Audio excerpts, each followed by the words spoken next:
صباح الورد والجمال على احلى ناس في الدنيا. تعالوا معايا بقى اما اقول لكم على اجمد وصفة بسكوت ممكن تعملوها في حياتكم. حرفيا ما وقفتنيش في المطبخ غير 5 دقايق بس.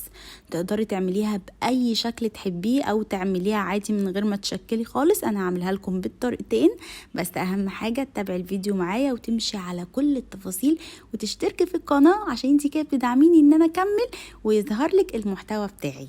ان شاء الله تعجبكم. انا هنا معايا تلت كوب من السمنة البلدي عليها زيت، يعني سمنة على زيت، وكوب كامل من الدقيق، دي كوبايه 200 جرام، ونص كوب من السكر. كوبايه السكر دي صغيره، فدي تعادل الكوبايه اللي هي بتاعت نص الكوبايه بتاعت الدقيق.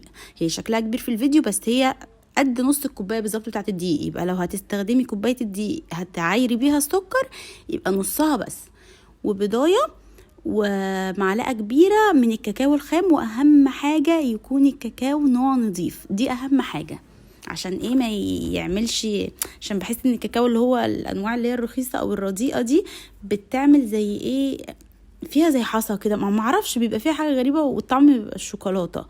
استنضفي في موضوع الكاكاو والسمنه عشان يطلع معاكي عظمه.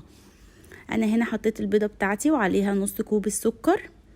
قلبي كويس، امشي على كل الستيب واحده واحده. قلبي كويس، دخلي البيض في السكر لحد ما السكر ما يدوب على قد ما تقدري. بصي، هو يستحسن تستخدمي سكر باودر، ما عندكيش تمام ولا اي حاجه. افضلي قلبي بس فيه كده لحد ايه ما كله يدخل في بعضه. وهنزل هنا بالسمنه والزيت بتوعي وهديلهم برضو تقليبه. كل خطوه بنمشي بيها مع بعض، لو مشيتي عليها بالتفاصيل هيطلع معاكي مظبوط جدا. اللي ما ظبطتش معاها البسكوت قبل كده تمشي على الوصفه دي اختراعي بحت على فكره. انا وقفت في المطبخ اللي عندها مشكله بقى ان عيالها بيحبوا الشوكولاتات والحاجه الحلوه بتاعه السوبر ماركت وبيعشقوا الكلام ده، وكله طبعا مواد حافظه. اللي عندها المشكله دي تعالي لي بقى هنا كده، اقفي 5 دقايق، ده لو خد منك يعني 5 دقايق، واعملي له العظمه دي. وبيقابليني لو طلبوا منك شوكولاته ولا بسكوت ولا اي حاجه فيها مواد حافظه من بره تاني هيدمنوها. بس هتضطري بقى كل يوم تعملها لهم لان هو بيخلص في نفس اليوم من جماله. بصراحه يعني انا بشاركهم فيه لان هو خفيف قوي وخطير، تحفه، طعمه وهمي. حطيت هنا رشه فانيلا واقعد برضو اقلب ميكس ميكس ميكس كده كل مع بعضه. ممكن بشوكة، انت مش متخيلة دي اسهل حاجة. انا وقفت في المطبخ قلت ما بدهاش بقى العيال دي كل يوم حاجة حلوة حاجة حلوة حاجة حلوة. وبصراحة يا اختي الميزانية ما بقتش ناقصة، الحاجة غليت قوي، وكمان كلها بصراحة مواد حافظة وما فيهاش حاجات صحية وسكر وبهدلة. فنعمل احنا الحاجة بطريقة نظيفة واوفر واحسن بكتير قوي في البيت. بصي، انا من انصار ان انا بقلب بايدي، بس قلت برضو ايه، برضو عشان الناس ما تتضايقش، عشان في ناس كده ايه حكوتي بيتضايقوا، فقلت ايه اقلب ايه بالمضرب. انت ممكن تقلبي بشوكه بايدك زي ما تحبي، جوانتي اللي تحبيه.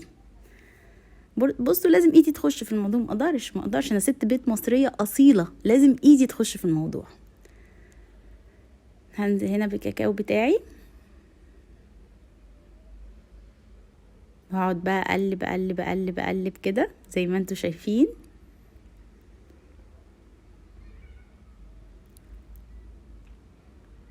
خطير، هو ميكس من البسكوت والكيك، هو اختراع فظيع. انا معرفش لو حد غيري عملها قبل كده، بس انا وقفت في المطبخ حطيت الحاجات دي، بضايه واحده على كوبايه دي عملت لي صينيتين بسكوت تحفه. انا والله العظيم مشهده لنفسي، جربوها وتعرفوا.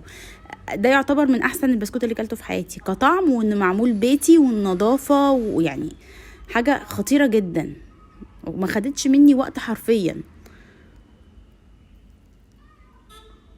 هجيب الصينيه بتاعتي كده واديها مسحه من الزيت او السمنه زي ما تحبي. انا هنا عملت صينيه وما شكلتهاش خالص ودخلتها الفرن، وقلت بقى التانية اشكلها معاكم كده باي حاجه نعمل معاها اي شكل كده. عايزه تعملي بشوكه، عايزه بتعملي زي بكوبايه، عايزه تعملي ان شاء الله بخله سنان، شكلي باي حاجه. مش عايزه تشكلي وتكوريها وتحطيها في الفرن زي ما انا ما عملت في اللي قبل دي، اعملي كده. انا دورتهم على قد ما تقدري تدوريها، يعني تكوريها كده كور صغيره، عشان هي برضو فيها بيض. هي اي نعم ما حطيناش بيكنج باودر ولا حطينا اي مواد رافعه، بس البيض برضو ايه بيخليها ترفع شويه، تنفش كده شويه. فانت على قد ما تقدري صغري الكور بتاعتك. وهنا برضو عملت حبه بالطول كده. اصل يا اختي العيال دي مالهمش كتالوج، ما تفهمهمش، ما بيعجبهمش العجب. يا ماما زهقنا، يا ماما عملنا. يا اخويا ده انا لسه مجرباها لكم من اسبوع وكنت هتاكلوا صوابعكم وراها. عايزين يغيروا الشكل، فقلت ايه اروق عليهم كده. جبت كوبايه كده شكلها كده من فوق، دهنتها زيت، دهنت كده الطرف بتاعها من فوق زيت عشان ما تلزقش في البسكوت بتاعي. وايه وشكلت كده البسكوت زي ما انتوا شايفين. دلعي نفسك ودلعي العيال كده، بستي وبستيهم. وبرده حاجة ايه اقتصادية وموجودة عندنا في المطبخ ومن غير مصاريف، وحاجة صحية. هي صحية بالنسبة للي بره والمواد الحافظة والنيلة والزفت اللي الله اعلم حاطين فيه ايه. عايزة بقى بعد ما يطلع من الفرن تغطسيه في شوكولاتة، عايزة بس انا بصراحة ما حسيتوش محتاج حاجة. هو اصلا الكاكاو ادم نوع نضيف، هتحسي ان انتي بتاكلي شوكولاتة. دخليه في فرن ساخن على درجة حرارة من 150 ل 135 10 دقايق لربع ساعة على حسب فرنك، ودوقي عظمة. هنا بقى دي انا اللي كانت موجودة في الفرن وانا بدخل التانية، حرفيا وهم. ما تنسوش معاكم اختكم هالة اشتراك القناة وتفعيل الجرس. باي باي.